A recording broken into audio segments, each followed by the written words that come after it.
Olá! Olá! A partir de agora, você acompanha o Jornal São Chico na TV, com as principais notícias históricas da terceira cidade mais antiga do Brasil. Falando em história, Agatha, vamos agora conhecer o Museu Histórico de São Francisco do Sul, um ótimo lugar para quem quer conhecer mais sobre a nossa cidade. Confira na reportagem de Camille Kowalski. O Museu Histórico de São Francisco do Sul, construído no final do século XIX, impressiona pela sua arquitetura antiga.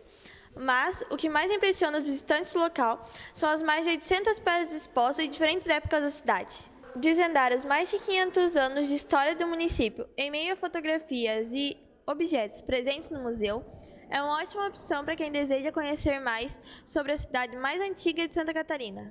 O museu foi pensado com o objetivo de contar a história da cidade. É claro que ele não dá conta da totalidade, mas ele apresenta os principais elementos que compõem a história do desenvolvimento econômico, do desenvolvimento político, cultural da cidade. Isso é muito importante. Além de ter sido conhecido como o Palácio da Praia do Mota, o casarão onde funciona o museu é um dos mais antigos da cidade.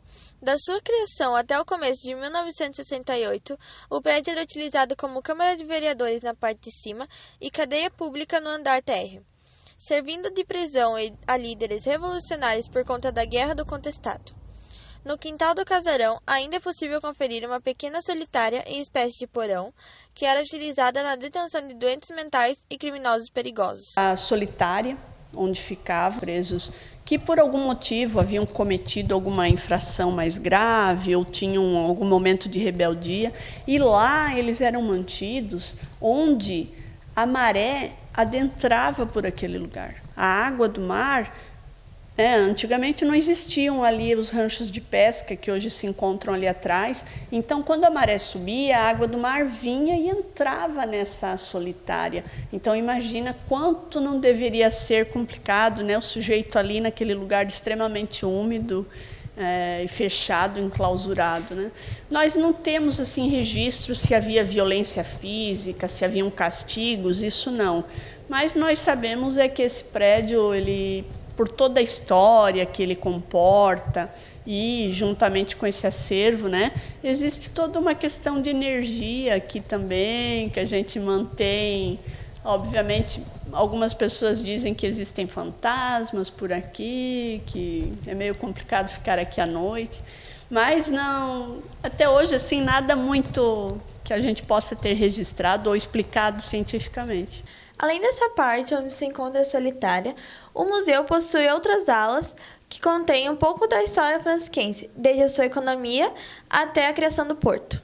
Nós temos a sala do porto, que fala um pouco da construção do porto, da questão do aterro do linguado, da vinda da linha férrea.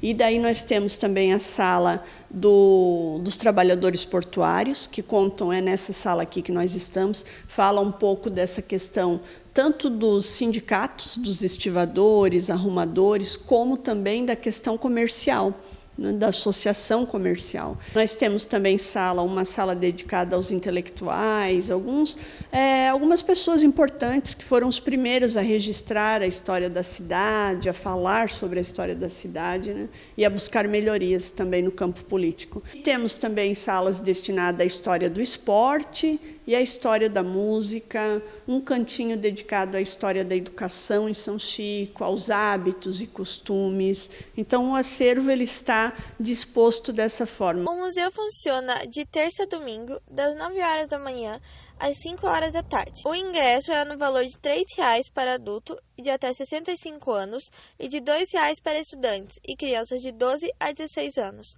Lembrando que para quem é natural da cidade, a entrada é gratuita. Nossa, Matheus, muito interessante o museu. Com certeza eu vou conhecer. Mas uma coisa que eu notei durante a reportagem foi onde estavam os visitantes. Infelizmente, Agatha, o museu está com poucos visitantes. Ah, sim, então fica a dica para você visitar o nosso museu e até mesmo investigar se existem os tais fantasmas, Com certeza. Agora vamos diretamente do Corpo de Bombeiros Voluntários de São Francisco do Sul com a nossa repórter Alice Krieger. Fundado em 24 de outubro de 1977, o Corpo de Bombeiros Voluntários de São Francisco do Sul foi fundado pela necessidade de se ter um órgão de combate a incêndio na cidade. Antes disso, a unidade de Joinville é que ajudava no combate a esses incêndios. Como São Francisco a cidade começou a crescer, começou a vir a Petrobras, tinha a Petrobras aqui, e nós não tínhamos nenhuma estrutura de combate a incêndio, caminhão de combate a incêndio. Joinville se deu esse caminhão que nós temos aqui hoje em São Francisco, que é chamado de Carioquinha. Naquela época, os equipamentos, tudo era doação. Antigamente a gente só atuava na parte de combate a incêndio, depois com o crescimento da cidade, o número de ocorrências, de tipos de acidentes que foram aumentando, a gente teve que se adaptar a outras atividades, envolvendo outras áreas de atendimento pré-hospitalar, resgate veicular, somente altura, somente aquático. E hoje, ser bombeiro a gente está na atividade 24 horas por dia para atender a comunidade. Qualquer tipo de situação, qualquer tipo de ocorrência, qualquer chamado que a gente seja, a gente vai para estar atuando no atendimento. E qual será a sensação de ir socorrer uma vítima? Como funciona o trabalho desses voluntários que buscam todos os dias salvar vidas? Ansiedade, adrenalina, curiosidade. É isso que a gente sente durante esse deslocamento até a ocorrência. Muitas vezes a gente não consegue nem explicar, tá? Porque o nosso objetivo é salvar a vida de alguém, e quando a gente consegue com êxito salvar a vida de alguém, ou alguém chega com vida até o hospital, isso para nós não tem preço que pague, né? A nossa recompensa é ver a pessoa bem. E quando alguém vem para você e diz um obrigado, é o que paga para nós todo o sacrifício que a gente passa e que a gente se dedica todos os dias na corporação. Atualmente, o Corpo de Bombeiros Voluntários possui 300 integrantes, sendo metade deles bombeiros mirins. Mas apesar do grande número de voluntários, é sempre bom aumentar o efetivo da corporação. Para você se tornar um bombeiro hoje, você realiza um curso que é feito dentro da própria entidade, é um curso de formação, onde você passa mais de 3 meses em treinamento, em aperfeiçoamento, onde você passa por vários testes e você, sendo aprovado, você se torna um bombeiro e passa a atuar nas atividades de atendimento nas ruas. Os bombeiros voluntários, assim como qualquer outra corporação emergencial, estão preparados para atender chamados a qualquer momento, dedicando a própria vida para salvar a sua. De Alice Kliger para o estúdio. E a história continua por aqui. Vamos agora ao Forte Marechal Luz, local que já faz parte de nossa cidade há muito tempo, desde o século XVIII. Confira na reportagem de Amanda Fernandes. Um dos principais pontos turísticos de São Francisco do Sul é o Forte Marechal Luz. Ele já foi residência de muitos soldados que serviram aqui, mas atualmente conta com um museu, vários canhões e uma linda vista.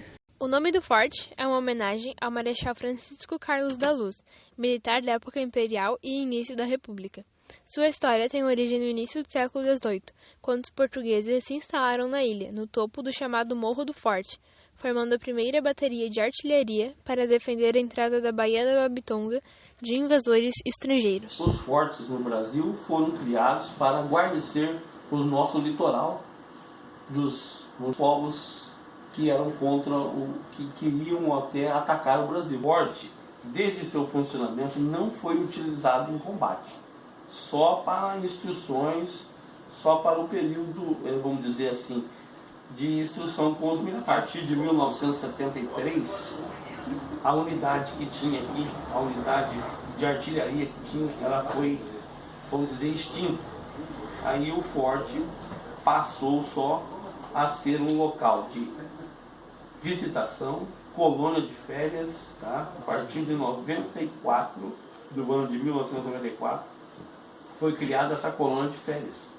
Então hoje nós temos aqui, são 48 casas e apartamentos para locação para a família militar e civis também. A rotina dos soldados que servem aqui começa cedo. A partir das 7 horas da manhã, eles já começam a realizar os mais diversos tipos de atividades. Como é um hotel de trânsito, é mais manutenção, né? Tipo, cada um, como eu falei sobre as sessões, cada um tem a sua sessão. Tem um pessoal que cuida da faxina dos apartamentos ou casas, tem o pessoal que cuida da limpeza e o soldado que faz a comida, né? Que trabalha no rancho. Quando a gente está de serviço mesmo, a gente fica ali na guarda, que é a recepção, né, de todos os hóspedes que chegam, no caso os civis e os militares. A gente recepciona eles até o apartamento. A gente não mora aqui, como a gente mora em São Francisco, é perto para ir para casa ainda, no caso, né.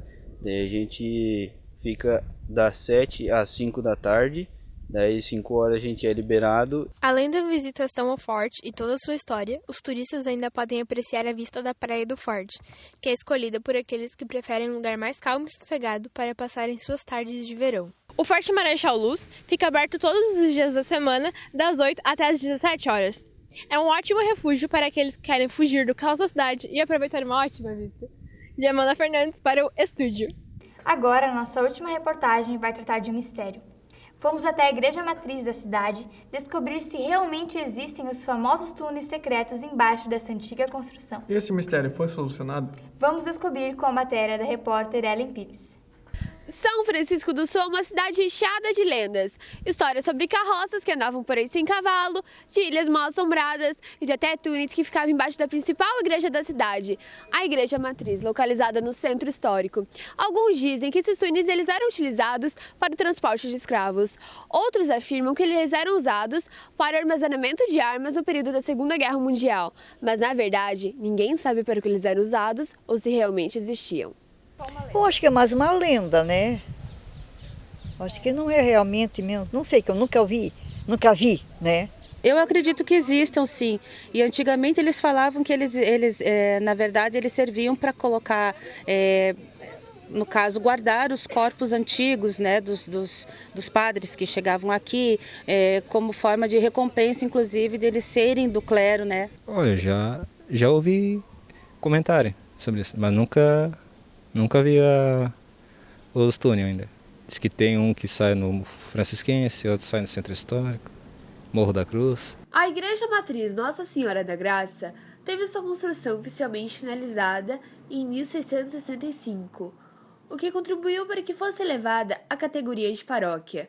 Construída em estilo veneziano com mão de obra escrava, a igreja possui em suas paredes materiais convencionais da época, como pedras, argamassa feita de areia, conchas e óleo de baleia. Até 1900, tinha-se o costume de enterrar personalidades da cidade no corpo da igreja, sendo que até hoje podemos observar alguns túmulos que ainda restaram. A igreja já passou por diversas reformas, tendo sua segunda torre finalizada no final da década de 1940, e a colocação do relógio central no início do século XX. Mas mesmo em meio a tanta história, nenhuma pequena citação sobre os túneis é feita. Essa lenda desses túneis se originou no tempo da Segunda Guerra Mundial, que na época viviam em São Francisco os frades franciscanos. E como os frades franciscanos, eles faziam todo o serviço da igreja, o serviço da casa paroquial, e existia um frade chamado Francisco Freiser. Ele era alemão, era radioamador, e ele foi com outros voluntários construir um poço na igreja, porque havia necessidade de ter água na igreja. Então ele construiu esse poço, e como ele era radioamador, na época a justiça aqui em São Francisco, tal, né? Eles achavam que o padre estava construindo o poço para se comunicar com a Alemanha. E levaram ele preso, houve processo, e levou tempo até vir à tona a realidade de que não era isso aí o objetivo do poço. Apesar dessa história da época da Segunda Guerra Mundial, a questão dos túneis ainda deixa até as pessoas mais envolvidas com a igreja em dúvida. Não temos de concreto essa possibilidade a dizer, não, existiram, não temos. Pela história que nós vemos, né, que é trazido já, e a forma como ela foi construída, eu acredito, né? Porém, eu não tenho como provar essa situação. Como toda cidade antiga, São Francisco, né, a terceira cidade mais antiga do Brasil, elas são cercadas por inúmeras lendas e histórias que contam. Então, o que me consta desses túneis são essas histórias aí, né? A não ser que exista alguma coisa anteriores ao tempo que eu estou na igreja. São mais de 50 anos. Eu já tive a curiosidade de um dia procurar esses túneis, mas ainda não encontrei. Eu creio que possam existir, porém, não posso confirmar que eles existem, né? Hoje seria uma grande lenda, diríamos assim, a partir daquilo que eu conheço. De acordo com relatos de funcionários, este era o local onde deveriam estar os supostos túneis. Mas mesmo após investigações e a troca deste armário de lugar, nada foi encontrado. Mesmo com as investigações realizadas pela nossa equipe, não foi possível descobrir se os túneis realmente existem, pois nenhuma prova concreta foi encontrada. Sendo assim, o mistério dos túneis da Igreja Matriz continua. Em meio a toda a investigação realizada pela nossa equipe, nós deparamos com um cidadão que afirma ter encontrado os túneis e até ido no meio deles. E por que não colocaram ele na matéria? Porque ele acabou não nos levando ao local que falava. Ou seja, não tivemos como saber se a informação era correta. Sendo assim, como dito na matéria, o mistério ainda continua. E o nosso jornal vai ficando por aqui. Muito obrigada pela sua audiência e até a próxima. Até.